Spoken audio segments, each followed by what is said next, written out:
Bonjour à tous et bienvenue dans une nouvelle vidéo de la chaîne YouTube Dans ton Miam.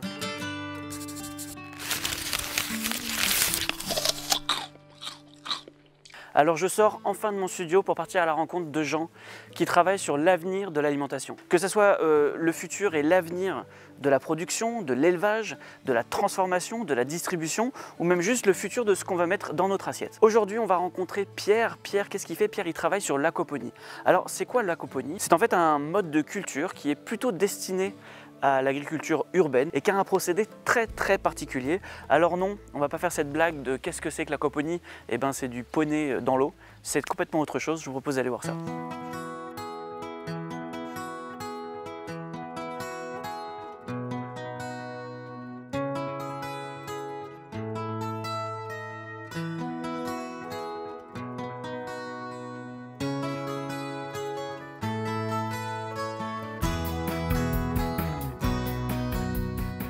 Bon Pierre, merci de nous accueillir.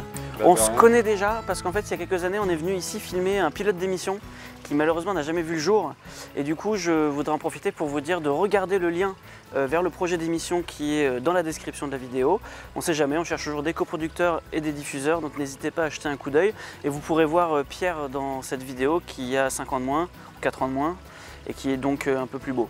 Ouais. Voilà. Concrètement, l'aquaponie, c'est quoi la définition un peu institutionnelle de l'aquaponie? L'aquaponie, c'est un mot valise, donc il y a l'aquaculture et l'hydroponie. L'aquaculture, c'est l'élevage de poissons de façon captive et l'hydroponie, c'est la culture de végétaux hors sol dans des solutions nutritives. Donc ces deux techniques polluent et quand on met les deux ensemble, en fait, ça pollue plus et on arrive sur un écosystème vertueux où les poissons sont nourris, ils font des déjections dans l'eau, l'eau devient sale et les plantes viennent phytoépurer les déjections des poissons. D'accord. Donc en fait, les poissons travaillent pour les plantes et les plantes pour les poissons. On est dans une culture de qualité organique, même si on n'a pas le label bio en Europe. Pourquoi vous n'avez pas le label bio? Parce qu'on est hors sol et du coup tout ce qui est hors sol, c'est comme ça. Okay. Donc ça sera peut-être redéfini dans la décennie à venir. En Amérique, l'aquaponie est qualifiée comme bio. En Europe, elle ne l'est pas. Moi, ce qui m'a surpris quand j'ai compris ce que c'était que l'aquaponie, c'est de se dire que les poissons, au même titre que les fruits et les légumes, on les mange aussi à la fin. On peut les manger, après ça dépend un peu de ses croyances, mais si on veut ne pas manger les poissons, on peut choisir des espèces ornementales comme la carpe colle et d'autres font le choix de truites, cendres, écrevisses. Tu avais vu les écrevisses à l'époque. On peut faire du tilapia, donc ça c'est ce qu'on va manger tout à l'heure. Et du coup voilà, si on veut manger le poisson, on le mange, si on veut pas le manger, on le laisse. Donc là on a un circuit assez simple, il y a les poissons qui sont ici, on les nourrit, ils font des déjections.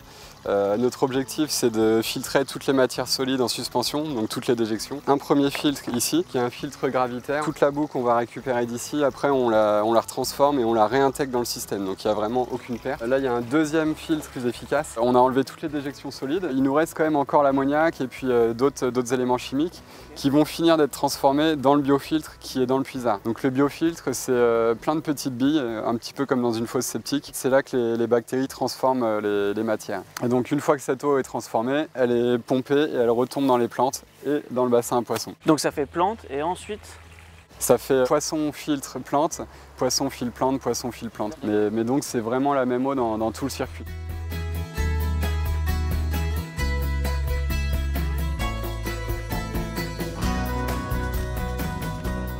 J'imagine que souvent on te dit que c'est quand même du caca de poisson qui nourrit tes plantes que tu manges derrière. Oh ouais. Et alors c'est quoi ta réponse à ça? Ouais, c'est vrai que c'est une question qui revient souvent et en fait la réponse toute simple c'est de se dire que si ça avait un goût de caca de poisson, quel goût aurait le blé dans les champs avec tous les épandages le lisier et compagnie. Ouais, voilà. D'accord. Donc bon, la question elle est vite répondue comme ils disent. Si moi je faisais pipi dans ton bac régulièrement, ça ferait quelque chose ici ou pas? Ouais, ça fonctionnerait. Alors on a pas mal de clients qui quand ils démarrent, ils n'ont pas tout de suite les poissons, ou ils ont un peu peur de mettre les poissons tout de suite. D'accord. Ils veulent pas avoir des décès sur les bras, donc ce qu'ils font c'est qu'ils urinent, donc ils font le poisson en fait. Et encore une preuve qu'on a besoin que de l'ammoniac, on n'a pas besoin forcément de la matière solide. Donc juste de l'urine, ça suffirait à cultiver des plantes. Après moi c'est la chose sur laquelle je dirais je suis le plus sceptique, parce que pour moi la culture de pleine terre c'est un peu l'avenir du bon produit. Genre j'imagine pas demain me dire je vais payer très cher une tomate hors sol par exemple. On perd aussi vachement tout le côté du territoire, c'est-à-dire une pomme de terre du Touquet, elle n'a pas le même goût qu'une autre pomme de terre qui viendrait d'ailleurs. Et du coup, est-ce que en fonction des poissons que tu mets dans ton bac, de ce que tu leur donnes à manger, est-ce que tu peux quand même contrôler un peu toute la partie organoleptique et surtout la partie goût? En effet, en aquaponie, donc on aurait un terroir, mais lié au soleil, lié aux conditions météorologiques, mais pas aux conditions de sol.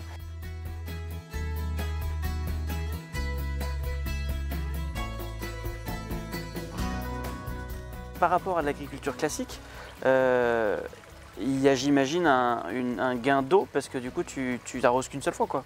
Tout à fait, ouais. Les études scientifiques disent qu'il y a une économie d'eau de 90% par rapport à l'agriculture conventionnelle. Ça s'inscrit comme un modèle d'agriculture du futur qui nous permettra de répondre au manque d'eau, à la pénurie alimentaire et puis aux problèmes de traçabilité et de provenance des aliments. Après, il y a aussi tout ce qui est pays chauds, sous les tropiques. On travaille beaucoup avec l'Afrique. Parce qu'on a un gain d'eau important. C'est ça, ouais. Et puis en plus, il y a des espèces de poissons qui sont beaucoup plus adaptés à l'Afrique. Je pense au tilapia, au silure, au poisson-chat. Et donc là-bas, il y a un énorme enjeu alimentaire. C'est même un enjeu vital, bien plus que nous en Europe.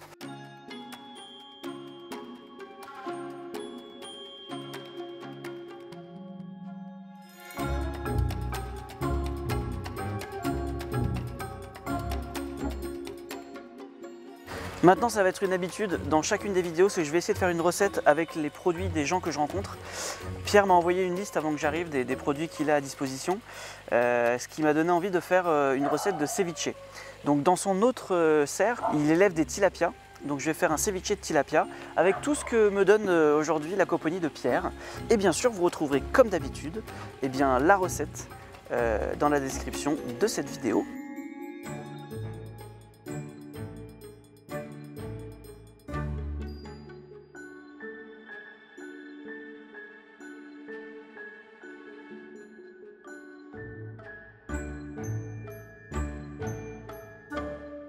Vous savez, sur cette chaîne, on se pose beaucoup la question à la fois du bien-être animal et surtout de l'aspect de tuer ce qu'on mange. Est-ce qu'on en est capable, est-ce qu'on n'en est pas capable?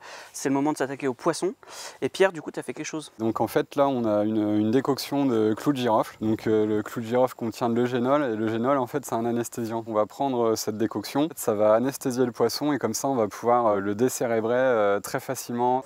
Toi, c'est quelque chose d'important pour toi? Ouais, c'est primordial. En fait, c'est nos partenaires, nos compagnons de saison, puisqu'ils nous ont aidés à cultiver tout ce qu'on va manger. Donc si on les utilise et qu'on les tue comme ça sans respect, je trouve que c'est un peu cruel et irrespectueux. C'est la première fois sur la chaîne, même si j'ai dit que je le ferai souvent, que je vais cuisiner un animal qu'on vient de tuer ou qu'on va tuer. Et du coup, je me sens un peu con, tu vois, je me dis, il faut pas que je rate, faut que ça soit bon, quoi. Ouais. Parce que sinon, putain, quelle vie gâchée, quoi. Vraiment. C'est la différence entre aller chez le poissonnier et se dire, allez hop, on y va, on fait un petit ceviche, si on le rate, c'est pas grave, on fera mieux la prochaine fois. Là, il y a une grosse pression quand même.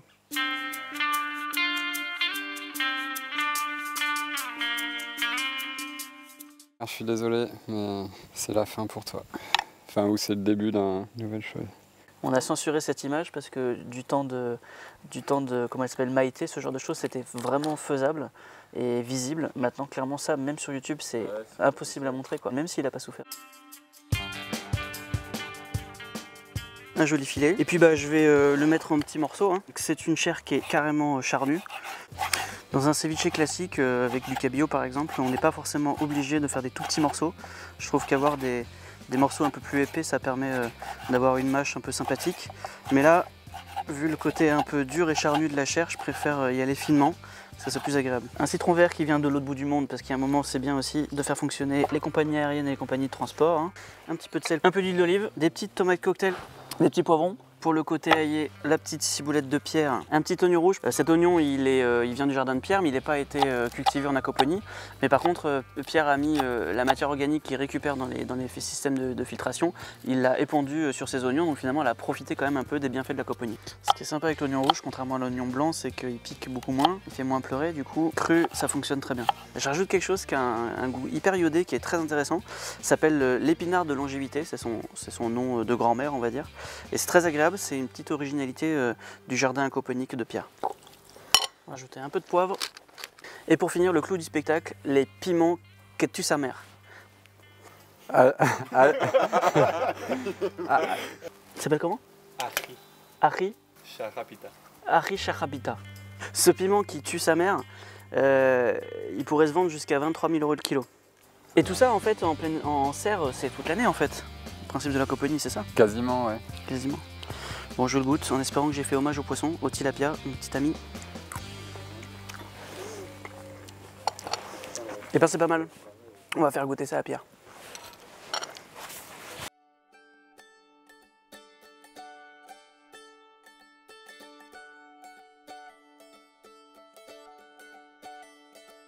Bon, j'ai fini mon ceviche de tilapia. Moi, je suis plutôt assez content de moi, c'est plutôt agréable. On disait tout à l'heure que c'était pas un poisson qui était très fort, donc c'est vrai que le goût est assez fin. Du coup, j'ai peut-être mis un peu trop de citron vert, tu vas me dire. Ce qu'il faut savoir, c'est que Pierre est malgré tout pas un fan de poisson. Donc j'espère que je vais lui donner envie de manger, parce que donner du poisson cru à un pas fan de poisson, c'est plutôt une mauvaise nouvelle.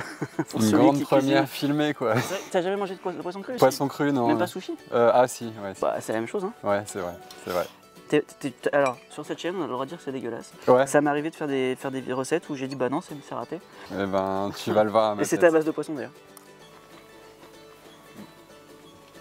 Vas-y, prends ton temps. Bah c'est bon en fait. Ouais? Ouais. Oh. Ça... Ah, il y a le piment qui... Bon, ça va, il est discret, non? On le sent quand même. Tu le sens quand même? Ah, Ouais, je suis désolé, on le moi sent. j'ai aucune... Ah non, non, mais c'est bon quoi, il y a une bonne harmonie. Dans la création de ces fermes aquaponiques, il y a une démarche militante ou pas spécialement? Bah, un petit peu, oui, bien sûr. On a envie que les choses s'améliorent, on a envie que ça change. Et je trouve ça intéressant que les gens puissent peu à peu se rapprocher de leur alimentation. Si tu avais juste un argument pour expliquer que l'aquaponie, selon toi, c'était l'agriculture du futur, tu dirais quoi? Bah, déjà, on économise énormément d'eau. On s'imagine pas qu'un jour, quand on ouvrira le robinet, il n'y aura plus d'eau qui coulera. Tu penses que cette agriculture, cette aquaponie, elle peut cohabiter avec d'autres sortes d'agriculture plus classiques ou peut-être d'autres innovations à venir? Tout à fait, ouais, l'aquaponie, ça cohabite avec toutes les agricultures. En fait, il y a une grande agriculture et plein d'autres agricultures. Et disons que c'est une façon de faire. Après, selon les contraintes, selon le climat, selon le budget, etc., on va s'orienter vers telle ou telle technique agricole. Mais l'aquaponie, en effet, ça s'inscrit dans l'agriculture du futur. Et les scientifiques le disent. Merci beaucoup, Pierre. Bah, merci à toi pour... Merci pour l'accueil, c'est la deuxième fois qu'on est accueilli ici, à chaque fois on est très bien accueillis chez Pierre. Merci beaucoup d'avoir regardé cette vidéo. On va continuer à faire un tour comme ça des personnes qui travaillent sur l'innovation, ces gens passionnés qui décident de changer un peu la manière dont on va manger, qui décident de changer un peu ce qu'on va mettre dans nos assiettes et comment on va le mettre dans nos assiettes. Je vous remercie beaucoup d'avoir regardé cette vidéo et je vous dis à très bientôt dans une nouvelle vidéo de la chaîne YouTube Dans ton Miam.